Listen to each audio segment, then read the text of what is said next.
So if you're on this call and you're looking to grow your business quickly and you're not looking just for this long time horizon, this is what this call is for you today. Okay, we are up and running. Good to see everybody this morning. Good to see everybody. It's Friday morning. It's 8:30 Eastern time. My name is Gary Bailey, coming to you live from my back room. And today I want to bring some extra fire for you guys. It's been a very exciting year so far. I hope for a lot of you that you've got big dreams for yourself and you've already got a lot of momentum now that we're in the second quarter of the year. So today I'm going to talk about two different things. I'm going to talk about how to break through from where you are now with your real estate investing business to where it is that you want to go. And we're going to dream big, guys. And I've got lots of stories to tell you about that and lots of practical tips to help you get there. And then we're going to talk about what you're going to need along the way. Because we sometimes forget, as real estate investors, we are entrepreneurs. We are small business owners. And I think that we need to take a page out of the book of some other small business owners. Think of any other small business. For some reason, real estate investors think that they're like a special unicorn or their business is different. I think that people forget that, like, when it comes to any type of business at all, you need to be thinking about volume. You would never open up a hot dog stand and get a stand, get a permit, get your license, buy all your supplies, and then just focus on selling one hot dog. But that's what so many real estate investors do. They think about I'm going to buy a house. I'm going to buy the next house. And then it's like, that's all they think about. It's like that next house. And then they just think, okay, now I'm going to find the next house. And what ends up happening is that they just let that next house mindset drive everything that they're doing. And they never are able to break above just one house or, X amount of dollars that you would make per property. And I'm not here to say that, growing your business slow. I'm not saying there's anything wrong with that. If you just want to do, one house a year, two houses a year, that's fine. I mean, in 20 years, you'll have 40 houses, or you could compress that to a lot shorter time frame, have the time freedom that you want and be able to make the money that you want and be able to do the number of houses that you want a lot sooner than you would than having to just grow methodically. And so if you're on this call and you're looking to grow your business quickly and you're not looking just for this long time horizon, this is what this call is for you today. I'm not here to blow smoke up your nose or anything like that, or try to hype you up into think about something that's not possible. But it's the mindset shift that I want to give you today. To go from thinking about the number of houses that you want to do in a year, compressing that down to making that the number of houses you want to do in a quarter. And what would it take to make that happen? That's what we're going to talk about. All right. So two different things that people need to focus on for this. Number one, you have to think about where these houses are going to come from, how you're going to find all these houses. You need to think about how much money you want to make on those houses. You want to think about the strategy for each one of those. If you're just going to stick to one particular strategy, if it's just like buy, fix, and sell, which is tough, or, rental properties, let's think about that. It would take a lot of resources, to take down 2 to 3 houses per quarter. So that would be basically a house a month, right? If you were to buy a house, fix it up, and sell it every single month, I can tell you right now, that is going to take millions of dollars in funding. It's going to require a full-time effort, running crews, managing rehabs to hit that level of volume. When it comes to flipping houses, you don't get the advantage of scale a lot of times. There's a reason why there's production home builders. There aren't production house flippers that don't get beyond maybe 20, maybe 30 houses a year, at least not that I've seen. And the reason why is that because it's a very inefficient process, because there's so many variables when you're flipping a house, that when you scale that up, it just scales all that randomness, all those different variables into 1,000 different directions. And it's just really, really hard to manage. So then you have to add an extra layer of management there of, a site supervisor or somebody like that, or a project manager, which means that you've got to do more houses to pay for the project manager. But again, your margins get smaller and smaller and smaller, and you realize that, hey, I've got to do 30, 40, 50 houses a year just to break even, and anything else above that is profit. Why go to all that effort? But in real estate, the way that you scale up, you don't scale the same strategy. The effective way to scale, at least in my opinion, after 20 years, is you scale the types of strategies that you're doing. You're gonna have to add another strategy. And the strategy that I recommend is wholesaling. And people think about wholesaling a lot as they think of oh, this person's a wholesaler, or they think of wholesaling as a separate business. All it means is this, is that you have more houses coming in than you can take down on your own. All right, the guy that I learned about wholesaling from, his name's John Parrot. He's in Florida. He's not a coach or anything. Like, he owns a hard money lending company. He owned a real estate brokerage, and he owned the land in San Jose, California, where the Sharks built their stadium. That goes back in the 80s or the 90s. So when the Sharks built their new stadium, or their new whatever they call those, the arena, he owned the land underneath it. He made a ton of money from that, and he went and he became a real estate investor. And what he found was, as a contractor, he's rehabbing houses. He had more houses coming in than he could take down himself. He didn't have enough time and enough crew to just rehab that many houses, or even buy, fix, and hold that many houses. By the time you're refinancing out and getting the work done, it can be really hard to scale. So he had other friends who were contractors, who were investors. He said, I've got all these extra houses. Do you guys want to, do you want to buy one of them? And they're like, yeah, sure. He's like, I'll pay a $10,000 fee to buy that house. Okay, cool. So then he started basically wholesaling houses out. He didn't have like a wholesale business. And that's what I want you to think about. Like, it's not, you don't need to have a wholesaling business. You don't become like a wholesaler, right? You just need to be a guy who knows how to get houses. And if you're sourcing houses for your business yourself, then you're going to get a lot more houses than you're going to need for your business. You're going to have to do something with those houses. And wholesaling is the best. Some of the most successful investors that I know, and I define success as the ones that are hitting their goals, okay, whatever success looks like for you. My buddy Dave, he keeps a lot of his properties as rentals. He does a couple flips, and then he just wholesales houses out. He spends a ton of time in Florida. He's got a big RV. He's got a gorgeous house. He's just a real estate investor, and he buys and sells houses. And if you've never done that before, if you don't know anybody that does that, it can sound a little bit weird, right? Even when people ask me what I do, I'm like, I don't know. I buy and sell houses. That's what I tell people that I do, because that's what I do. So in order to get to that level, to that house a month, we'll just start with there, one house per month, because going from one house per year to one house per month is a huge deal. The first thing you have to do is stop thinking about just the next house. You have to be thinking about, what's my overall goal? What's my goal for the year? Well, if my goal for the year is 12 houses, and I don't have a full time to be able to put into this full time or resources to take down and rehab a house every single month. Okay, well, what else could I possibly do? Well, wholesaling that's where that comes in. So you might want to think, okay, well, my goal then isn't how many houses I'm going to complete. You can't always control that. You can only control the inputs. So you have to think about, how many houses am I going to buy this year? Well, then let's take that another step backwards from there. How many leads am I going to qualify? So that means how many qualified leads am I going to have coming into my business? How many of those do you need to see to buy the number of houses that you want to buy? And then take it one step further back. How many leads do you need to have? How many houses do you need to be talking about? What marketing channels are you going to use to generate enough houses that you can go see, so that you have enough houses that you can get qualified, so that you have enough houses that you can buy? And if the input over here on the leads that you're getting isn't high enough, that's why you're not getting enough houses. If you're only looking at 1 or 2 a month, well, it makes sense that you're only going to buy 1 or 2 houses a year. However many houses that you're seeing in a month is about the number of houses you're going to do for the year. How many houses that you're seeing in a week is probably about the number of houses you're going to be doing for the month. So if I'm seeing 4 houses this week and I have a reasonable chance of getting them, I'm probably going to end up getting at least one of those 4 houses. I bought a house a week every week so far for the last 2 months. So it just like clockwork, all right?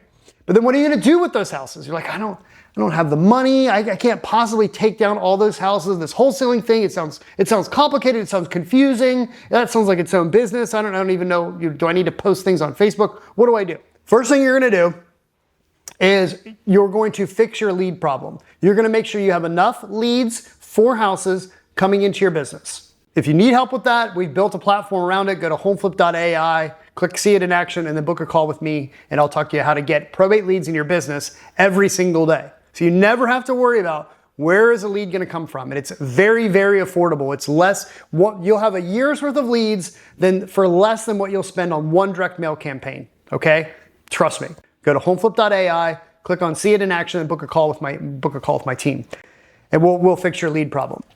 So if you have, let's say, 30 leads coming into your business, if those are probate leads, you're going to be calling on those people. You're going to spend maybe an hour maybe 2 hours a day on average calling those leads. Let's just say an hour. Like probably you can get away with 10 phone calls a day. You're just spend 1 hour a day. And that doesn't need to be like 1 hour every single day. You might have like 2 hours this day, more hours this day, less time on this day, a bunch of hours on a weekend. You're gonna call those leads. You're not gonna cold text them, that's illegal. You're gonna call all those leads. It doesn't take a lot of time. Or if you don't wanna call them, you're gonna hire somebody to call them. You're gonna go into school.com/propertymagnet and you're gonna be like, hey, I'm looking for somebody to work with that has more time than I do to help call some of these leads. And they're gonna call the leads.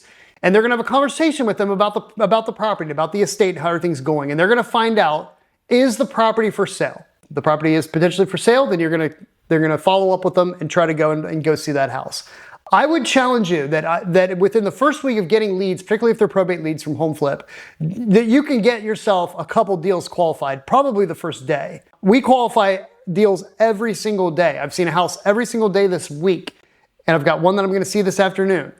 You can do this, guys. You absolutely can do this. So you call enough leads to get appointments to go see the properties.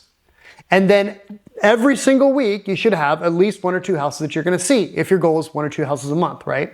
And everybody says that, right? My goal is 1 a month, at least 2 houses a month. Very few people that I talk to are actually doing that. They're thinking about it. They're, I don't know, hoping or praying about it that something's gonna happen, but they're not taking any action to make that happen. The action that you take, you bring the leads into your business. The next thing you're gonna do is you're gonna set up appointments to go see these houses. And I know you're worried, you're like, well, I don't have my financing, I don't even know what to pay. Just get in the game. Just get in the game. Make the calls. It doesn't cost anything to make the calls, just your time. It's risk-free to go and look at the property. Just get in the mindset and get used to like looking at houses and seeing houses. Even these guys that are large volume investors, they look at a lot of houses. Now, people are bringing them deals, right?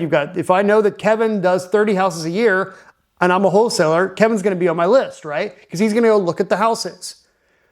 That's how those guys do that volume, but they don't have like a magical system where they don't have to look at any houses, they just rehab all these houses. It starts with looking at the properties.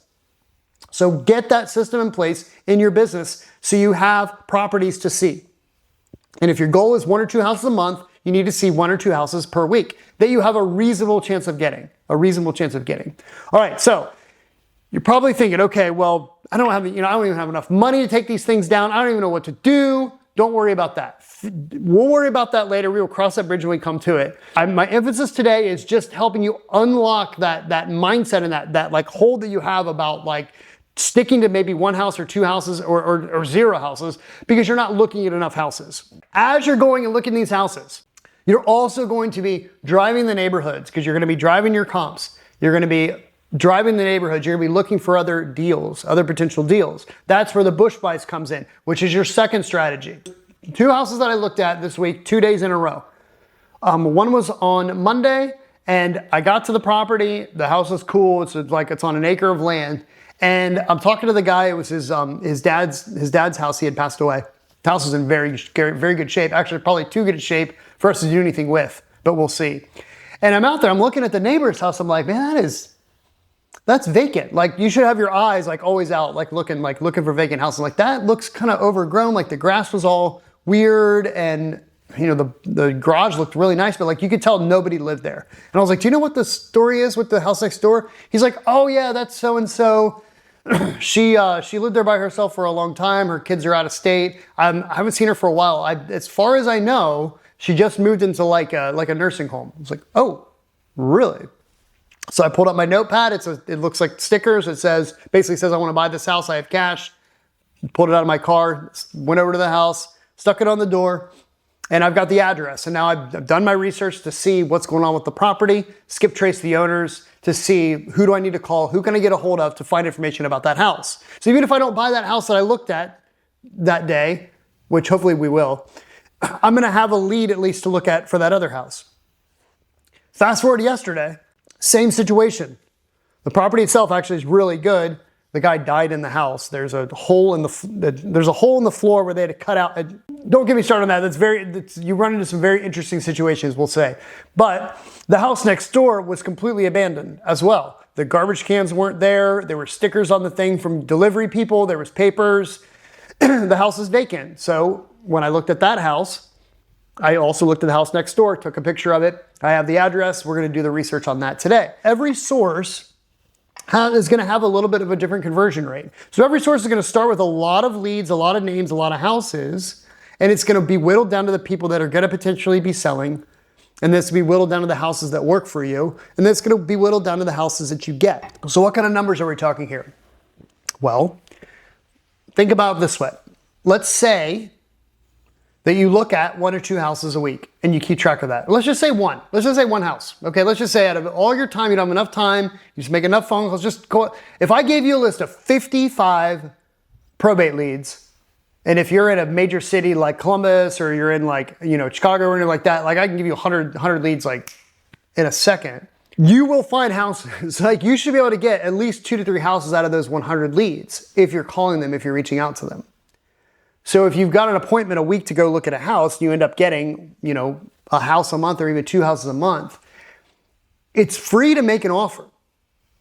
So your goal might not be to like actually buy that house. It might be like, well, I'm going to make an offer and I'm going to see what they want for the house and like what I can negotiate them down to. If it's a price that works for you, then you should find the money, use a local bank or private lender or whatever, get the financing, buy that house, do that deal if it works for you. If it doesn't quite work for you for whatever reason, then you don't want to just dismiss it. You sourced that lead. You went to the trouble to do it. So what you're going to do, you're going to hop on Facebook and you're going to get on one of your local off-market property groups. And you should be in like 4 or 5 of those things. If you're in a big city, maybe even more. And you're going to get in there and you're going to look at all the people that have requested information on properties. You're going to look at other posts from wholesalers. And you're going to see, okay, what houses have they posted? And people on there like, hey, DM me, message me. Here's people put their email addresses on there. They put the phone numbers. You're going to use that to build up a potential buyers list. And just like all the methods I recommend, this is a relationship business. You're either going to message those people directly on Facebook. If you have their phone number, then you're going to call them, but you're going to DM them on Facebook through Messenger. You're going to get their information. You're going to find out, hey, I saw you posted in this group. I've got a property over in this area.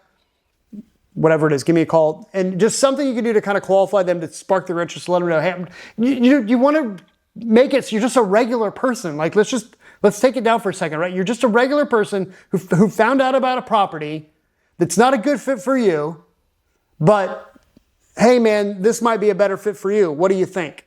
That's all it is. Wholesaling is just telling somebody about a property that you don't want or that you can't take down yourself, but hey, they might want it. Can you kick me a little something back if you end up buying it yourself? That's it. That is all it is. It is not more complicated than people, okay? You don't need it. You don't need to overcomplicate it and think about all these things, right? All the things are complicated because it seems hard to get leads, but we fixed the lead problem. That's how you're going to build your wholesaling business. So you might think in a year, if I'm going to do 12 houses, you can still say, well, I'm only going to do 2 or 3 deals. You don't have to do more than you're doing, right? If you're flipping 2 or 3 houses a year, you can stay at 2 to 3 houses. But by fixing your lead problem, the 2 to 3 houses that you do, because now you're going to get them directly from the seller, you're not going to be bidding on the MLS and paying real estate commissions or wholesaler fees because you're getting them directly from the seller yourself, you're going to save yourself $15,000 or $20,000 per deal. So just doing that, even for your existing business, you're going to double your margins. So if you're making $20,000 on a flip, if you can source that property yourself, I would argue you're probably going to save yourself $15,000 or $20,000 in fees per deal. So that's going to double your margin right there. And then you realize like, man, if I can get leads myself, well, I might find deals that don't really work for me. So now not only have I doubled the margins on my existing deals that I'm already doing, now I've got these other deals coming in. Well, what if I just found like another 2 or 3 that I also, didn't work for me, but I was just able to tell some people about that are also looking for houses. In exchange for that, they'd pay me a finder's fee. It doesn't have, you might have a small goal. Our goal is always $15,000 minimum, but might be happy with 7 or 10, however the numbers shake out so that it makes sense for the person that you told the house about. So if you do 2 or 3 wholesale deals on the side, even if you just make $10,000 each, that's an extra $30,000 on top of your current job. And you add that to the additional margin that you're going to make on any house flips or burrs or whatever you're going to do. You're going to add a margin because you're getting the properties yourself. And all you did was spend a little bit of extra time fixing your lead problem, because you fixed your lead problem, you fixed a lot of other problems with your business, and it all flows downstream. By getting the properties for less and having a bigger margin on it, whether that's a flip, that gives you a little more leeway for in case something happens. It's not, oh my gosh, one thing went wrong, we had to replace the entire plumbing stack, so now I'm not going to make any money on this deal. Having enough properties coming into your business insulates you from the ups and downs, the wild swings, and the real like razor thin margins that a lot of real estate investors operate on. Because they rely on the property being worth what they think it's worth. They rely on the rehab being what they think it is. And sometimes, despite your best efforts, the rehab just ends up being more than what you thought. It just, you missed something, or you open up a wall, there's a family of squirrels living in there, and they have attorneys, whatever it is, you're going to run into complications along the way, and you have to have enough insulation for you. And if your only insulation is your own cash, and you don't have any other additional revenue coming in, or your only insulation is your paycheck, well, then you're going to have to stop your real estate business to go and work more hours at your job, whatever it is that you do, to get more money to help go back to your real estate business. But in the meantime, your carrying costs and everything else offset the time that you spent trying to get that more money, but you had to get that rehab done. And it's so nice to not have to deal with that stress. And the way that you avoid that stress is by having enough leads, enough fresh leads coming into your business. If you want to learn more about this, and go to my school community. I talk a lot about this in my D2S property magnet training, which is a training I put together a couple years ago. If you get into like the third week or the fourth week, we really start talking about these things like, bringing in leads into your business, thinking about volume. And again, I've got worksheets in there on how to how to analyze deals, how to figure out what the property's worth, how to plan out your lifestyle. If you might say, okay, I want to look at, this is my goal, I want to make this amount of money. Well, I've got spreadsheets and calculators in there where you can go in and you can literally map out your perfect lifestyle. So, and you can reverse engineer all the math that you need and the number of houses that you need to get that. All right, guys, we'll see you next week. Thank you so much for your time today.